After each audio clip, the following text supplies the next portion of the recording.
Get Out is a 2017 thriller horror, written and directed by Jordan Peele. It stars Daniel Kaluuya, whose name I just butchered, Allison Williams, Catherine Keener, and Bradley Whitford. The budget for this movie was about 4.5 million, with a box office take around 255.4 million. The tomato meter rating was 98%, with an audience score of 86%.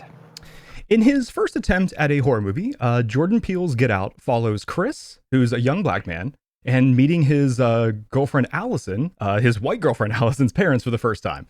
So while this situation can be scary for anyone, make anyone a little nervous, Chris finds things to be a little weirder than he thinks whenever he shows up at their house. So this movie, I really enjoyed this. I feel like I say that a lot of weeks, but I was very pleasantly surprised by this. Came out of nowhere. I love Jordan Peele's work in Key and Peele. I think the dude's hilarious.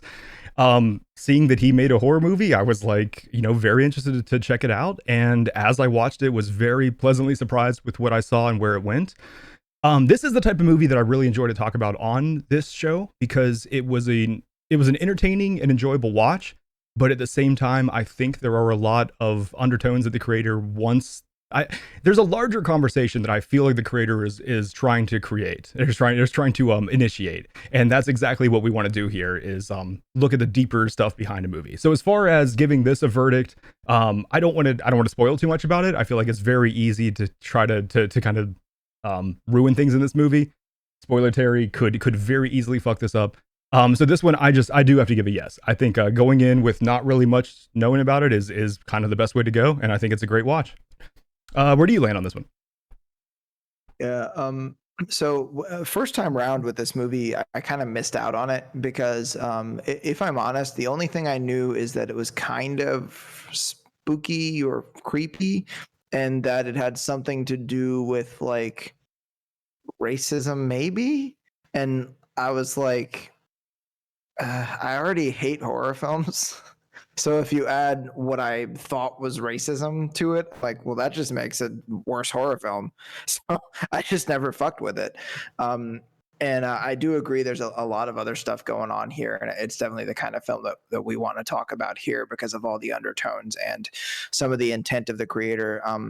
And one thing I want to mention about Jordan Peele is that when I found out he did a film that was like a thriller type horror, a lot of people were like, that's so weird. I thought he was a comedian, but there's a couple Key and Peele sketches, man, where some of that shit comes out. There's one where he and Keegan are in the car together and they're listening to his like iPod or something like that. And some weird, creepy recording comes on and like, it's Jordan talking about like how he's like won him over and something weird about making a Keegan suit or whatever. It's fucking strange. That's and he's funny. like, dude, we can just skip this one, bro. We can skip it. He's like, no, we're going to listen to this.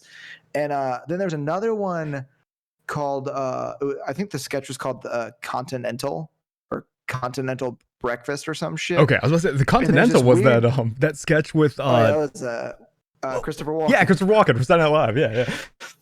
But it was like a continental breakfast thing. And he's like, it's this weird old timey guy that Jordan plays at a hotel. And at the end, there's some weird thing where Keegan plays a concierge and he's like, oh, you've always been here.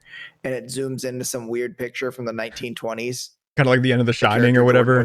Yeah. Like, so you could see little hints of Jordan having this kind of, and I have a feeling that a lot of this stuff now looking at his work with this film, and I haven't seen Us, but apparently that's pretty scary too. I want to check it out. I'm starting to really understand like that clearly. I think a lot of those sketches that had the weird shit in them had something to do with his creative energies. This is probably the longest should you watch section I've done. I do also, I think a lot of good comedy comes from dark places. So it's like, even though it seems like a contrast, I think that like it kind of makes sense when you really think about it. But. Oh yeah. And so for this one, I mean, in case it's not glaringly obvious, this is a yes for me for sure. If you're one of those unfortunate people that hasn't seen it, which is unlikely, you really need to. Yeah. Because there's stuff there and it's going to make you think some things that maybe you have thought, maybe you didn't think, and that are important, I think, to talk about. And this is a movie where, unlike Inception, you'll have a conversation that's actually fucking worth a shit at the end of it. Exactly. And yeah, but before spoiler Terry jumps out here, yeah, to echo what you were saying, not only I think that it's perfect for us because it has exactly what I want to do with this, which is analyzing yourself and learning something about yourself through the media. And I think this movie can do that, where you may realize about yourself things or ways you've acted that is like, oh shit, what am I doing something that's along these, like, can I better myself by learning from this movie? And I think that I think that's a great example of what we try to do here. Yeah. So let's get into it. Let's get spoiler Terry out here.